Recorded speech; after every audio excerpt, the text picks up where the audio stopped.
I went to school in Boston and I loved the school. I loved the city.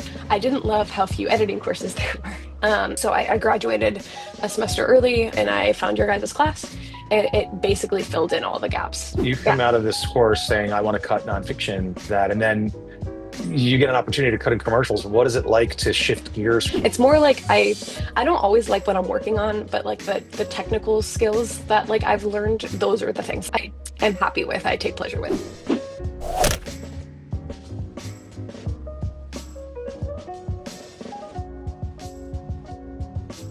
I went to school in Boston.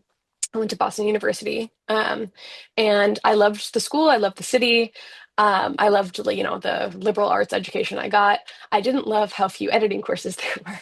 There were like maybe two, and I took both of them like the second I could. But it like wasn't enough, and I didn't learn enough about Avid, and I didn't learn enough about Premiere, and yeah, I just like when I graduated, I felt like I didn't have the tools that I needed to be like a working professional, like in post production, which is I knew that's what I wanted to do, and I was sort of frustrated when I graduated because I was like, I feel like I just went to college and I didn't learn everything I needed to know, and I wanted to move to New York.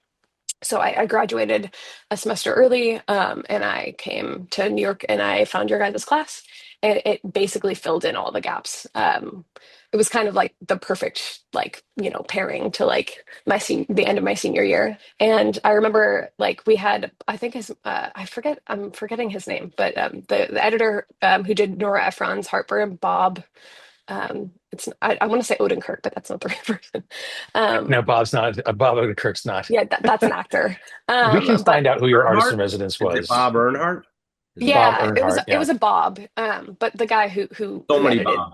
Yeah. yeah, the guy who edited Nora Ephron's Heartburn, that was so cool. Having him come in, and it made like a really big impact on me, and I loved the doc, and I like was like pretty quickly, I was like, I want to be working in documentaries, and so you guys placed me, or I guess you didn't place me, I did apply to Radical Media, but your guys' connections there definitely helped me get that staff assistant role, and like it was like I kept learning, like, because there's only some things that you can only learn like being an assistant on shows, and so they sort of like threw me into like working on projects that were like in development and all these things. And I worked on the Jeffrey Epstein Filthy Rich um, documentary, which was crazy to like be working on something that was like evolving and unfolding in real time, and it made me fall in love with docs more, and like how we can like educate people, things that like the media isn't necessarily showing us, like entertainment can fill that gap a lot of times. And I don't know, I really loved it. And then COVID hit, and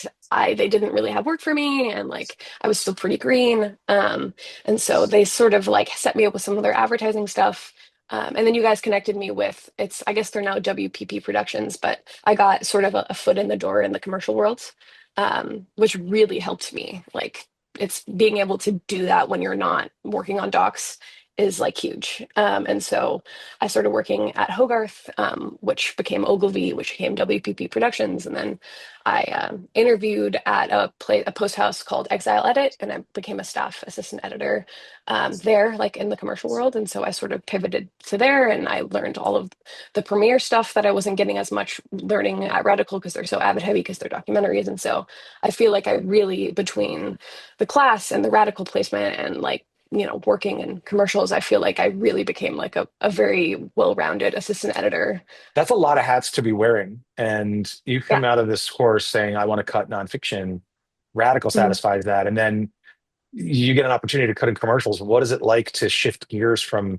something that is about maybe like a just completely different vibe, pacing, like letting moments play out versus like, commercials are so, like just get it done and get it done fast. Like, Yeah, for what's sure. that? So you've just developed that muscle and enjoyed it?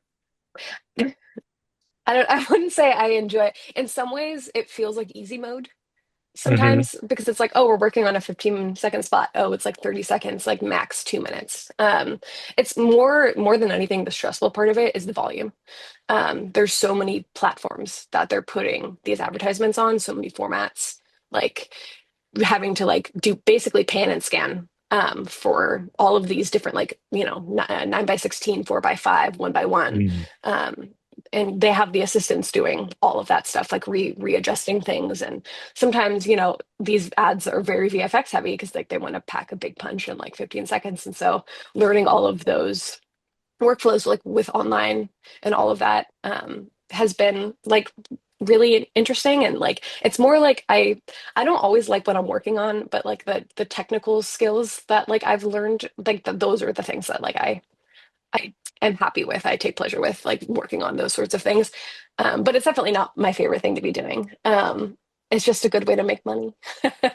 And Well, it's also like a technical, like those skills are, they're, you're just building up a whole arsenal of talent, a skill set that you can use, anywhere. Because look, a documentary is going to need a trailer, highlights, they're going to need social yes, media posts. Like everybody needs what you do. So even let's say you're editing the documentary or editing a feature, you the you know, sizzle. Yeah. yeah, you've got the skills to kind of take it and do everything.